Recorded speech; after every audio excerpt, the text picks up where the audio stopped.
नमस्कार दोस्तों, स्वागत है आपका हमारे यूट्यूब चैनल जर्नलिस्ट स्टेनोग्राफी में। तो फ्रेंड्स, आज की जो डिक्टेशन रहेगी वो RSSMB की प्रीवियस ईयर की डिक्टेशन रहेगी और ये 80 से 85 शब्द के बीच में जो है अपनी स्पीड रहेगी। ठीक है दोस्तों, तो इसको आपको आराम से लिखना है और इसकी जो PDF है आपको हमारे टेलीग्राम चैनल पर दे दी जाएगी, जिसका लिंक आपको डिस्क्रिप्शन में मिल जाएगा। ठीक है दोस्तों, डिक्टेशन स्टार्ट होगी 3 सेकेंड बाद। एक समय की बात है जब हमारे नगर इलाहाबाद को भीषण बाढ़ का सामना करना पड़ा था। उस समय मैं बहुत छोटा था तथा तीसरी कक्षा में पढ़ता था। मैं स्वयं को समाचार पत्र नहीं पढ़ सकता था, किंतु उन दिनों प्राय नित्य की चर्चा का विषय बाढ़ ही रहा करता था। जैसे ही समाचार पत्र वाहक का स्वर सुनाई पड़ता, अखबार ले जाओ, वैसे ही भैया एवं दीदी झपटकर बाहर दौड़ते और अखबार की खींचतान मच जाती। अंत में माताजी अथवा पिताजी उन्हें शांत करते। फिर हम सब अतीव उत्सुकता से बाढ़ की खबरें सुनने बैठ जाते। एक दिन पिताजी ने अति चिंतित होकर हमें समाचार सुनाया कि आगरा और दिल्ली की ओर भारी वर्षा हो रही है, जिससे यमुना नदी में भीषण बाढ़ आ गई है। उन दिनों इलाहाबाद में भी वर्षा की झड़ी लगी हुई थी और गंगा में भी बाढ़ आने लगी थी। हमारा शहर इलाहाबाद 3 दिशाओं से गंगा और यमुना नदियों से घिरा हुआ था, इसलिए यह पूरी आशंका थी कि हमें भीषण बाढ़ का प्रकोप सहना पड़े। दूसरे दिन ही पिताजी ने हमें समाचार पत्र में छपी खबर सुनाई। कल तक प्रयाग को भी भीषण बाढ़ का सामना करना पड़ेगा। जिधर देखिए उधर बाढ़ की चर्चा हो रही थी और सभी लोग भयभीत दिखाई दे रहे थे। तभी बड़े भैया कहीं से घूम फिरकर लौटे। उन्होंने बताया कि गंगा और यमुना दोनों ही बहुत बढ़ गई हैं और यह सत्य है कि कल परसों तक ये नदियाँ अपनी सीमा पार करके सड़कों पर भी प्रवाहित होने लगेंगी। हमारा घर जिस मोहल्ले में है वह गंगा यमुना के अत्यंत निकट है। जब भी गंगा यमुना में बाढ़ आती है तो हमारे मोहल्ले तक बाढ़ का पानी लहराने लगता है और नावें चलने की नौबत आ जाती है। इसलिए मोहल्ले में सनसनी फैल गई और मोहल्ले वाले अपने अपने सामान सुरक्षित स्थानों में स्थानांतरित करने लगे। पिताजी ने भी तुरंत घर गृहस्थी का सब सामान अपने एक मित्र के घर पहुंचा देने की व्यवस्था की और फिर हम सब लोग भी उन्हीं के घर चले गए। कुछ व्यक्ति सरकारी शिविरों में और अपने सगे संबंधियों के घर चले गए, जहां बाढ़ आने का खतरा नहीं था। किसी प्रकार त्रस्त नगरवासियों ने रात व्यतीत की और सवेरा हुआ।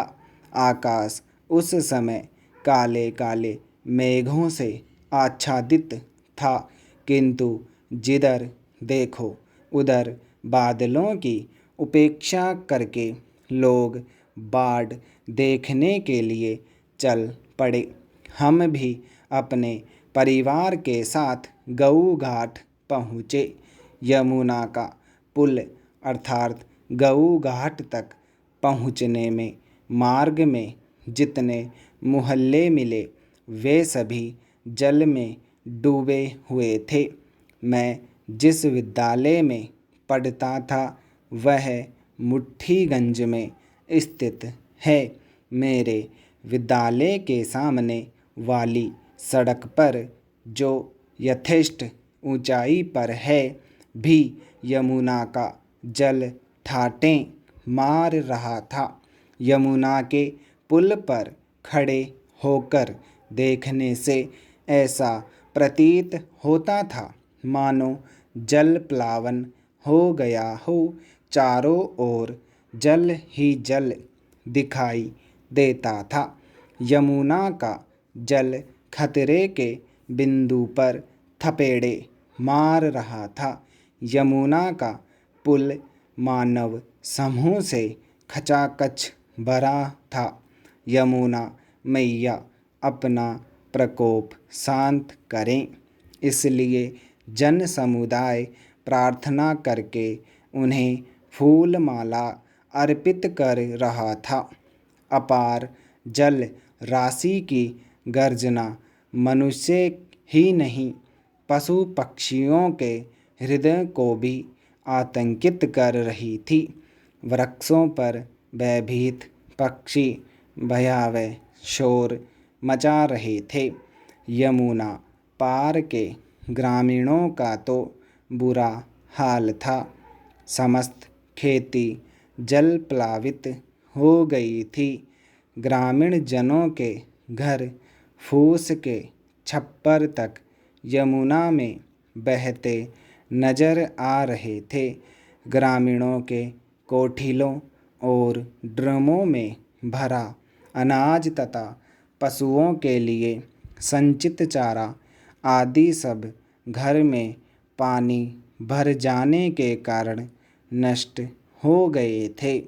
यमुना के जल में बहती हुई अगणित मानव और पशु पक्षियों की लाशें भंवर के चक्कर में पड़कर डूबती हुई नौकाएं तथा अपने जीवन की रक्षा हेतु जल से संघर्ष करते त्रस्त व भयभीत व बहते हुए जीवित पशु पक्षी सम्मिलित रूप में एक ऐसा भयावह दृश्य उपस्थित कर रहे थे कि मेरा बाल मस्तिष्क आतंकित हो उठा। मुझे आज भी स्मरण है कि मैं डर के मारे आंखें बंद करके यमुना के पुल पर ही अपनी माँ से लिपट गया था और ज़ोर ज़ोर से रोने लगा था। मुझे अत्यधिक भयभीत देखकर पिताजी सपरिवार घर लौट आए थे। उस रात मैं सो नहीं सका था। आंखें बंद करते हुए भी विनाशकारी भयावह दृश्य उपस्थित चलचित्र की भांति नृत्य करने लगते थे और मैं डर के मारे आंखें खोल देता था।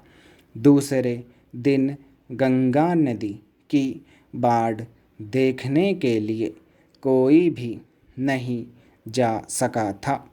आज भी जब मैं उस विकराल बाढ़ को याद करता हूँ तब भय मिश्रित आनंद से मेरा रोम रोम रोमांचित हो उठता है।